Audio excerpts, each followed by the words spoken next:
I remember a room with a closed door. It was a simple, solid door, but its silence was deafening. Behind it, a meeting was taking place that would affect our team's future. We all sat in the open plan office, pretending to work, but our focus was entirely on that door. We heard muffled sounds, a raised voice, then a long quiet. People started to exchange nervous glances across their desks.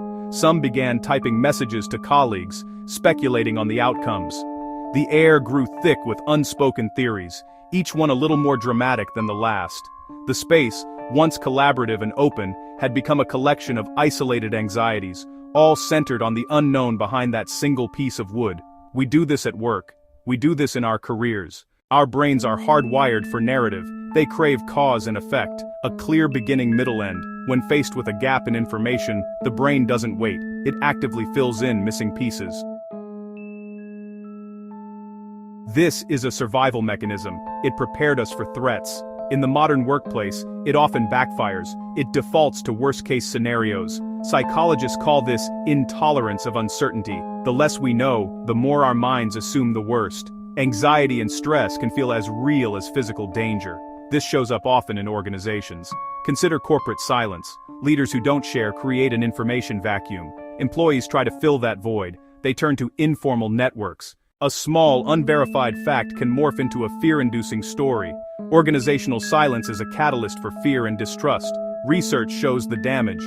During big change, a merger, a restructuring, new CEO, uncertainty soars. Without transparent communication, the rumor mill explodes. People believe stories of mass layoffs, department closures, budget cuts, even when untrue. Collective anxiety can tank morale. It reduces productivity. Talented people may preemptively look for other jobs. Fear becomes a self-fulfilling prophecy.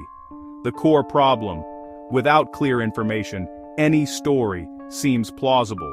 The mind actively interprets clues. Silence, delays, hushed talks lead to negative interpretations. This same pattern of negative storytelling plays out with equal force in our individual career paths, especially during a job search.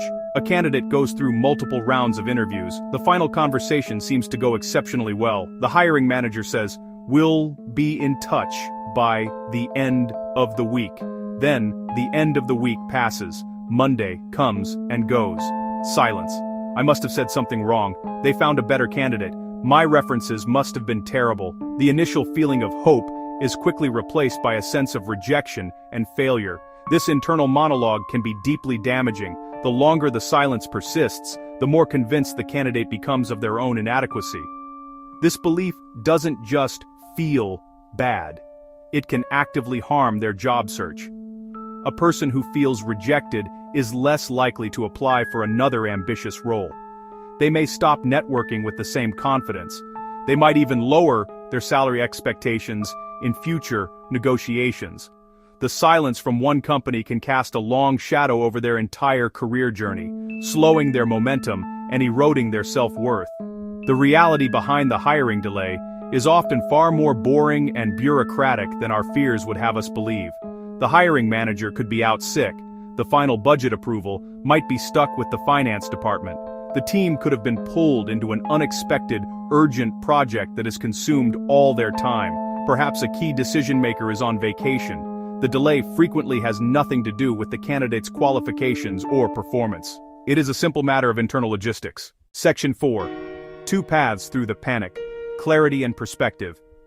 We are not powerless against this wave of anxiety. We can actively stop this cycle of worry before it spirals out of control. The solution is twofold, requiring action from those in power and from ourselves. The first and most powerful remedy is clear communication. Leaders and managers have an ethical responsibility to reduce uncertainty wherever possible. Silence is not a neutral act. It is an action that creates fear. Therefore, proactive communication is one of the most essential functions of leadership. It is the antidote to the rumor mill and the foundation of psychological safety within a team. Leaders can take simple, concrete steps to foster clarity. They can provide regular, even if brief, updates. A simple message like, "The decision has been delayed, and we now expect to have an update next Tuesday," is incredibly powerful. It replaces a void of information with a clear timeline. Leaders can also be transparent about what they do not know, saying, "I don't have the answer to that yet, but I am working on it and will share what I know as soon as I can." Builds trust. It shows respect for the team's need for information and validates their concerns. These small acts of communication provide a sturdy guardrail against runaway speculation. The second path is one we must walk ourselves, cultivating a calmer, more objective perspective. When faced with silence, we must learn to pause before we panic. This involves consciously challenging the negative stories our minds automatically generate. Instead of accepting the first fearful thought that pops into your head, treat it as a hypothesis, not a fact. Then, seek data. For an employee, it might mean asking their manager directly and respectfully, "I noticed the project timeline was removed from the calendar. Could you share any updates on the new plan?"